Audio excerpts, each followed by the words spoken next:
Hello friends, welcome to my channel. రాజ్ని ఆట పట్టిస్తున్న ఇంద్రాదేవి తన మనసులోని మాట బయట పెట్టిన రాజ్ ఇదంతా ఎలా జరిగిందో మనం ఈ వీడియో తెలుసుకుందాం. ఇంకా ఇంద్రాదేవి అయితే రాజ్తో ఇలా అంటూ ఉంటుంది, ఏంట్రా నువ్వు గార్డెన్లో వేస్తున్న వేషాలు అడుగుతుంది. నేనేం వేశాను, నేనేం చేయలేదే అని రాజ్ అంటాడు.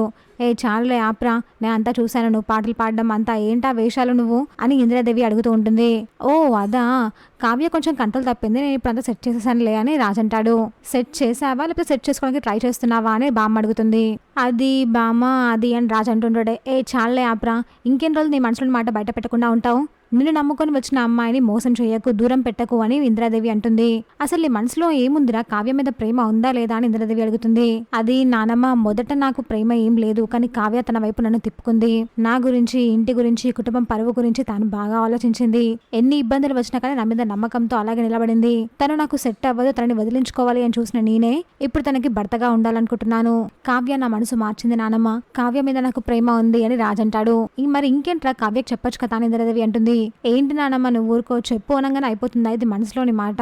వాతావరణం ప్రశాంతంగా ఆహ్లాదంగా ఉండాలి, కావ్య మనసు కూడా ప్రశాంతంగా ఉండాలి, అప్పుడు ఆ టైంలో చెప్తాను, నేను ఇప్పుడేం చెప్పాను అని రాజ్ అంటాడు. విని నమ్ముకుంటే ఇంకేం జరగదు, నేనే ఆ వాతావరణం క్రియేట్ చేస్తాను అని ఇంద్రాదేవి అనుకుంటూ వెళ్తుంది. చూసాక ఫ్రెండ్స్, మరి ఏం జరగబోతుందో. ఇలాంటి జెన్యూన్ అండ్ రెగ్యులర్ అప్డేట్స్ కోసం మా వీడియోకి లైక్ చేసి ఛానల్ సబ్స్క్రైబ్ చేసుకోండి.